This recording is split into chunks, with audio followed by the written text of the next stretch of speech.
2025 সালে যে সমস্ত স্টুডেন্টরা উচ্চ মাধ্যমিকে অকৃতকার্য হয়েছিলে তোমরা কিন্তু তৎকালীন কি করেছিলে পিপিআর করেছিলে। আর যারা ধরো পাস করেছিলে অথচ মনে করছিলে যে আমাদের কিন্তু আরও নাম্বার বাড়বে, নিজেদের মধ্যে একটা 100% একটা কনফিডেন্স ছিল, যার ফলে পাস করা সত্ত্বেও তোমরা যে মনে করেছিলে যে আমাদের নাম্বার কিন্তু এত কম পেয়েছে আরও বাড়বে, সেই জন্য তোমরা কিন্তু পিপিএস করেছিলে। এই তৎকালীন উচ্চ মাধ্যমিকের তৎকালীন পিপিআর এবং পিপিএস এর রেজাল্ট কিন্তু বেরিয়ে গেল এবং অবিশ্বাস্য ব্যাপার, যেটা কি নাম্বার এত বেড়ে গেছে, মানে প্রত্যেকজনের এত নাম্বার বেড়েছে, কিছু কিছু স্টুডেন্টের এমন নাম্বার বেড়েছে যেটা অবিশ্বাস্য ব্যাপার। তো সেটা তোমাদের আজকে আমি তুলে ধরবো যে কত নম্বর পর্যন্ত বেড়েছে, কতজনে কত নম্বর পর্যন্ত বেড়েছে, সমস্ত কিছু আজকে ভিডিওতে বলতে চলেছি। সুতরাং ভিডিওটি যদি একটু হলেও ভালো লেগে থাকে তাহলে অবশ্যই কিন্তু একটা সাবস্ক্রাইব এবং লাইক করে দিও, আর পাশে থাকা বেল আইকনটিকে প্রেস করতে একেবারে ভুলো না।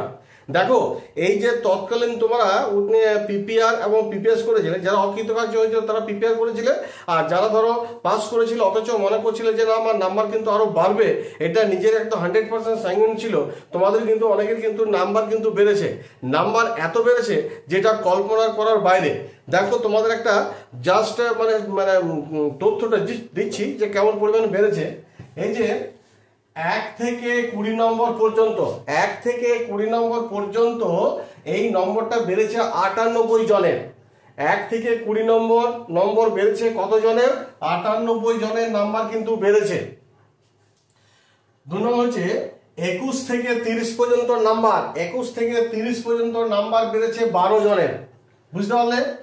এরপর ধরো 3 নম্বর, ধরো 31 এর বেশি নম্বর বেড়েছে, মানে 31 এর বেশি নম্বর বেড়েছে 20 জনের।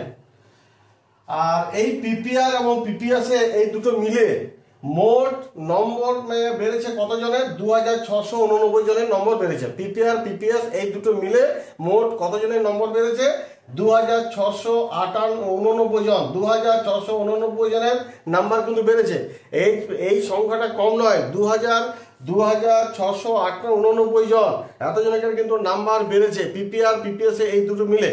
তাহলে বোঝা যাচ্ছে যে তোমরা যারা তৎকালীন পিপিআর এবং পিপিএস করেছো, যাদের যাদের নাম্বার বেড়ে গেছে, ধরো যে যারা পিপিএস করেছিল তোমরা তো ধরো পাস করেছিলে এবং তোমাদের নাম্বার যাদের বেড়ে গেছে ভালো। এবার যাদের ধরো পিপিআর করেছিলে কিছু নম্বরের জন্য হয়তো ফেল করেছিলে, হ্যাঁ, তাদেরও কিন্তু অনেকের নাম্বার বেড়েছে, তারা হয়তো পাস করে গেছো। তো যাই হোক, আরেকটা কথা, তোমরা যে এই যে পিপিআর এবং পিপিএস করেছিলে তৎকালীন, এবং এই তৎকালীন পিপিআর পিপিএস করার পর কিন্তু অনেকের কিন্তু নাম্বার বেড়ে গেল, এটা খুব ভালো কথা। কিন্তু একটা দুঃখের ব্যাপার কি জানো, যে এই যে পিপিআর বা পিপিএস করতে গেলে যে 600-800 টাকা যে তৎকালীন ক্ষেত্রে করতে গেলে যে লাগছে, এটা কিন্তু অনেক স্টুডেন্ট কিন্তু সেই টাকা পয়সার অভাবে কিন্তু করতে পারেনি। তারাও কিন্তু একটা অনুশোচনা করবে যে আমি যদি এরকম পিপিআর বা পিপিএস করতাম তাহলে কি আমার কি নাম্বার বেড়ে যেত, এরকম কিন্তু অনেক কিছু আছে। সেই জন্য শিক্ষা দপ্তর থেকে একটু কিন্তু নজর রাখা দরকার যে খাতাগুলো যেন ঠিক মতন করে দেখা হয়, প্রত্যেকটা স্টুডেন্ট যেন ঠিক মতন যোগ্য নাম্বারগুলো পায়, হ্যাঁ, যারা লিখেছে সে নাম্বারটা যোগ্য নাম্বার যেন পায়, কোনো হিসেব নিকেশে যেন ভুল না হয়। কিন্তু এই ক্ষেত্রে দেখা যাচ্ছে হয়তো যারা পিপিআর পিপিএস করেছিল কিছু 600-800 টাকা দিয়ে তৎকালীন পিপিআর পিপিএস করেছো, তারা তাদের রেজাল্ট যাদের বেড়ে গেছে ঠিক আছে, পাস করে গেছো, আবার যাদের নাম্বার বাড়লো ঠিক আছে, কিন্তু যারা ধরে টাকা পয়সার অভাব করতে পারলো না তাদের তো কত মন খারাপ হবে। সেই জন্য শিক্ষা দপ্তরের কিন্তু একটা নজর দেওয়া দরকার, যখন খাতা দেখা হবে তখন যেন ভালো করে যেন খাতা দেখা হয়, যেন এরকম এত বড় যেন গলত যেন না হয়। যাই হোক, এই বলে আমি আপাতত ভিডিওটি শেষ করব। তার আগে বলি যে যারা আমার এই ভিডিওটি দেখছো, যদি ভিডিওটি একটু হলেও যদি ভালো লেগে থাকে তাহলে অবশ্যই কিন্তু একটা লাইক করে দিও। তোমরা সকলে ভালো থাকো, ধন্যবাদ।